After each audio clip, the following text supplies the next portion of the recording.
On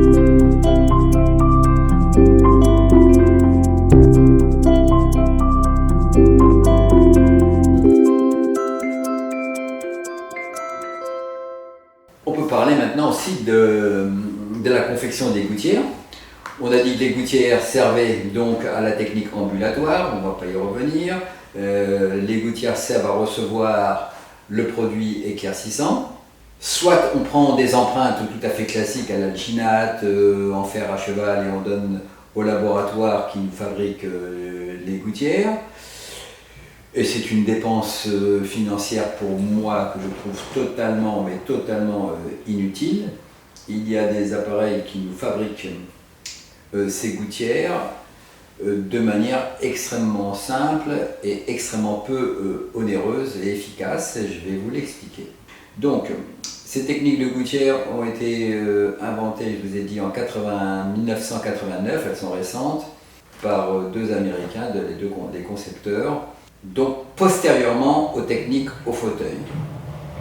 Ces gouttières-là étaient destinées à recevoir au niveau de chaque dent un réservoir de manière à y déposer le produit éclaircissant. Il était aussi dessiné, ces gouttières étaient dessinées de manière à suivre rigoureusement le collet des dents, ce côté arciforme. Et avec quoi peut-on obtenir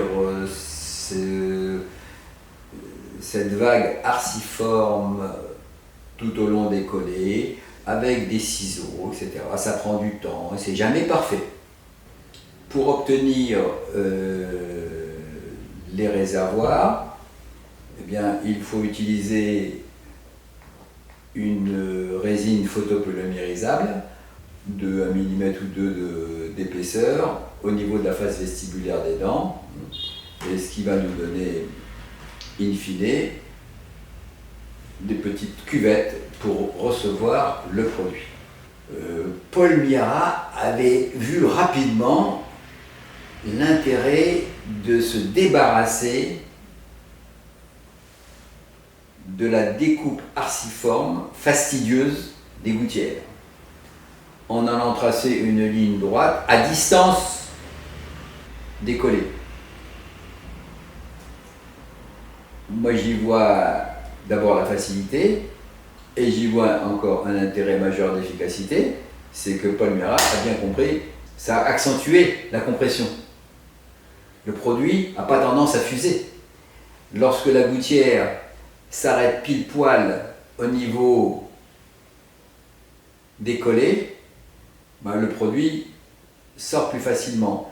Si la gouttière, la limite est à distance, la distance pour moi c'est au moins 2 mm, il ne faut pas que ça gêne le frein, etc., il faut que ce soit confortable, mais en tout cas le produit est bien emprisonné et on accentue la pression, la compression du produit sur les dents, ce qui est en réalité l'effet recherché, puisqu'on veut que notre peroxyde pénètre les mailles de nos dents. Donc Paul Mira avait corrigé ça, je trouvais ça très bien. Ben, moi j'ai fait autre chose aussitôt après, j'ai supprimé carrément les réservoirs. En supprimant les réservoirs, je me facilite la vie, mais en réalité c'est aussi dans un esprit de compression. J'ai encore plus de compression, je mets moins de produit, mais le produit n'est pas dans une cuvette, il est carrément collé dès le départ à la dent, il n'a pas de possibilité de s'échapper. Donc moins de produits, et sur un plan scientifique, il n'a jamais été démontré que le fait de prévoir ces fameux réservoirs ait amélioré en quoi que ce soit le résultat. Donc, pas d'hésitation, moi je choisis toujours la facilité. Je choisis toujours la facilité de la même manière que Paul Mira a découpé loin, lui, et facilité et efficacité, j'en rajoute une couche, je dégage les cuvettes. Voilà. Donc ça, ça facilite la vie de tous nos confrères et ils peuvent faire leur gouttière par les assistantes et le coût de revient n'a plus rien à voir avec les gouttières confiées au laboratoire.